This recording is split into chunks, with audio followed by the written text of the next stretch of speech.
Dwayne Johnson stars in the new Christmas movie Red One, hitting theaters this weekend. Red One's an okay title, I guess, but I preferred the movie's original name, Jingle Bell Rock. Ugh.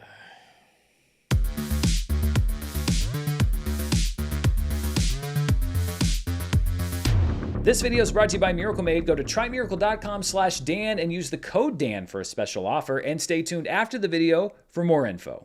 Hello everybody, I'm Dan Murrell here with my review of Red One, which is finally hitting movie theaters this weekend. And if it seems like you've been hearing about this movie for a while, it's because you have. It started filming 2 years ago. It was delayed for a year, reportedly due to the SAG-AFTRA strike, and also because Amazon decided to do this as a theatrical release instead of originally planning it as a streaming release. But much like the movie's star, Red One may turn up late, but it got here eventually. Dwayne Johnson stars as himself, but in this movie, he's playing a character named Callum Drift, the head of security for jolly old Saint Nick, Santa Claus, played in ripped form by J.K. Simmons. When Santa is kidnapped on the day before Christmas Eve, Callum Drift and his Enforcement Logistics and Fortification, or ELF squad, recruit a hacker named Jack O'Malley, played by Chris Evans, to help track down Santa and avoid a Christmas disaster. Lucy Liu plays the head of a government division devoted to overseeing the mythological world.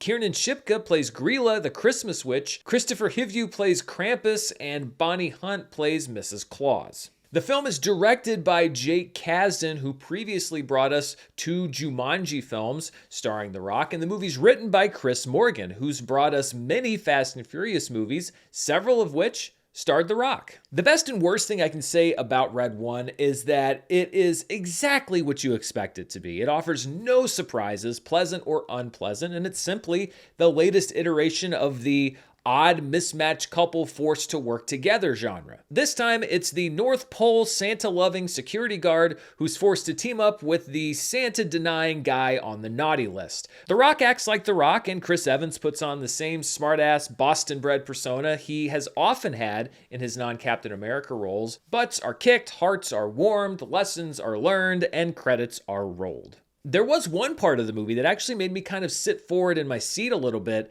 and it was a sequence where we see how exactly Santa is able to deliver all of those presents to all the kids around the world in one night. It's visually dynamic. I thought that it was really creative in its execution. We've seen Santa delivering presents in movies before, but I liked how they did it in this because it was specific to this version of Santa. It was really, really unique, but that's not the rest of the movie. I actually was imagining, as I was watching that sequence, a different movie where maybe Santa and The Rock are both on the run from the bad guys who are trying to get to Santa. They have to stay one step ahead of him, but Santa also has to deliver all the presents in time. I think it could have been a really fun movie that did a bunch of different things, maybe stuff we haven't seen before, but that just wasn't what the aim or the purpose of this movie was. I think it's because a Rock J.K. Simmons vehicle just isn't as safe a bet to plunk $200+ million worth of Amazon's hard-earned money into as a Rock Chris Evans team-up.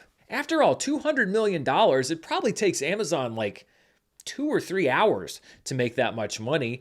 And so instead of that kind of more interesting idea, we get the 500th version of what's basically a buddy cop movie with some candy canes thrown in for good measure. And listen, I like Dwayne "The Rock" Johnson. We did some fun stuff with him when I was at Screen Junkies, but the only word that I would use to describe his choices over the last several years is safe. He has a group of directors that he likes to work with in movies that he produces with his partners, playing roles that are very safe and well within his range. And listen, if all of these movies were hitting, I could understand that. But his track record has been spotty, and I think that that's being kind. And I don't really think that Red One is going to do a whole lot to change that. I don't think it's a coincidence that his next big live action role, at least on the release schedule, is a team up with director Benny Safdie in an A24 film that is very much not this movie or any of the movies that he's been doing. And I think that that's a good idea because I think that we've seen about as much as we can see from The Rock in this kind of role. Chris Evans, I think, could use a similar shakeup. His post-Captain America career got off to a great start in Knives Out, but forgettable action movies like this one and The Gray Man and Ghosted just aren't doing a lot for him. And he's also teaming up with A24 in the near future and director Celine Song in another move that I think is smart for him, because I don't want to see him get stuck in this kind of a rut. I like him as an actor, and he's made some great choices in the past. Red One is one of those movies that's difficult because there's not really a whole lot wrong with it, but there's not a whole lot right with it either. There were a few things in the movie that I really liked. First of all, there's some pretty impressive practical makeup work, especially on the character of Krampus. He appears to be a full body prosthetic worn by actor Christopher Hivju that looks really good. In the era of most movies doing mocap digital versions of creatures like this, I think this is a great reminder of just how good a practical prosthetic, maybe with some CGI enhancements, can look. It just feels real and tactile and like an actual character in the movie. I also like J.K. Simmons as Santa Claus. There's not much to that role on paper, but he's such a great actor and he brings so much warmth and wisdom to the role. I think that was really good casting. And the movie, I think, looks pretty good, with cinematography from Dan Mindell, who also shot J.J. Abrams' Star Trek and Star Wars films, along with John Carter, Mission Impossible 3, and this summer's Twisters. One difficulty I think Red One might run into is finding the right audience, because there's not really an edge to it, to the action or anything like that,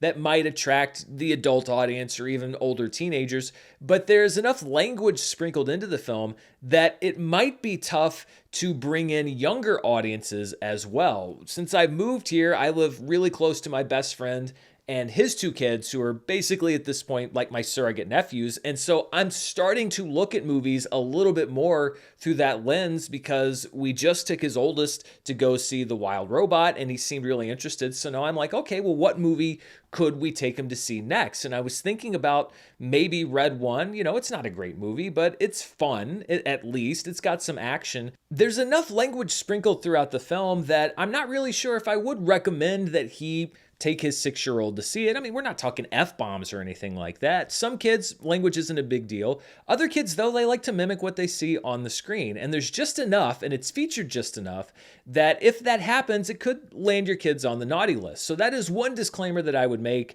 If we're talking family friendly, there is some language. And again, I'm not really quite sure why it's there, because it doesn't really add much to the movie. You could have made the movie exactly the same without it. I think they were just trying to add some of that edge for some reason, but I don't think that it's really necessary, and it could maybe keep some of those younger moviegoers out of the theater. Overall, I think that Red One is the kind of low-risk filmmaking that we've seen a lot of recently, especially from streamers like Amazon and Netflix. It's designed to be simply watchable. It's not really a surprise that this movie was considered at one time for a streaming-only release, because this is the exact kind of movie that they made. It's the thing that you put on to just play in the background and not really pay that much attention to. And for streamers, that's fine, because that's what they thrive on. That watch time, actually just putting it on. They don't care if you're actually watching it. But when you're talking about ticket sales and motivating people to go out and buy a ticket to see the film in a theater, I don't really know if this movie has that much. Again, it's not that it's bad,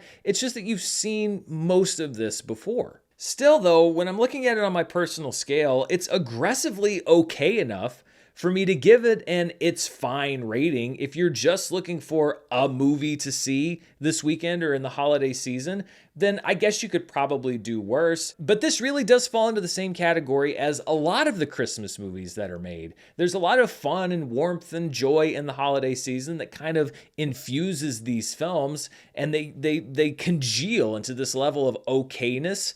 This movie is right there with it. It's fine, but I don't think that any of the bona fide Christmas classics have much to worry about. So those are my thoughts on Red One. What do you think? Are you going to head out to see it this weekend? Let me know down in the comments below. And before we go, I'm going to thank the sponsor for this review. This video is brought to you by Miracle Made. I love a good night's sleep, and sometimes you don't know how to appreciate something until it's gone. I did laundry this past week and had to switch out my Miracle Made sheets for a night, and it didn't take long for me to remember exactly why I love them so much, because I woke up sweaty in those replacement sheets in the middle of the night and had to play that game of how high to pull up the sheets, comforter on, comforter off. Listen, 3 a.m. is no time for science experiments, so I was thrilled the next day when I could get my Miracle Made sheets back on the bed. Miracle Made sheets are made with silver-infused fabrics inspired by NASA and are thermoregulating to keep you at the perfect temperature all night long, all year long.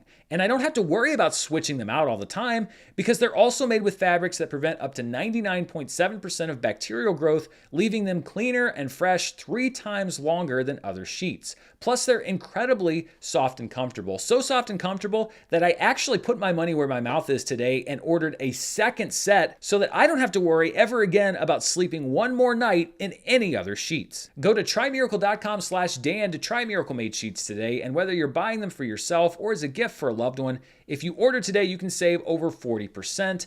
And if you use our promo code Dan at checkout, you'll get 3 free towels and save an extra 20%. Miracle's so confident in their product, it's backed with a 30-day money-back guarantee, so if you aren't 100% satisfied, you'll get a full refund. Upgrade your sleep with Miracle Made. Go to trymiracle.com/Dan and use the code Dan to claim your free 3-piece towel set and save over 40% off. Again, that's trymiracle.com/Dan to treat yourself. Thanks to Miracle Made for sponsoring this video, and thank you for watching. Be sure to stay tuned right here for more movie news, reviews, box office, and more. Until next time, stay safe, and I'll see you then. Bye.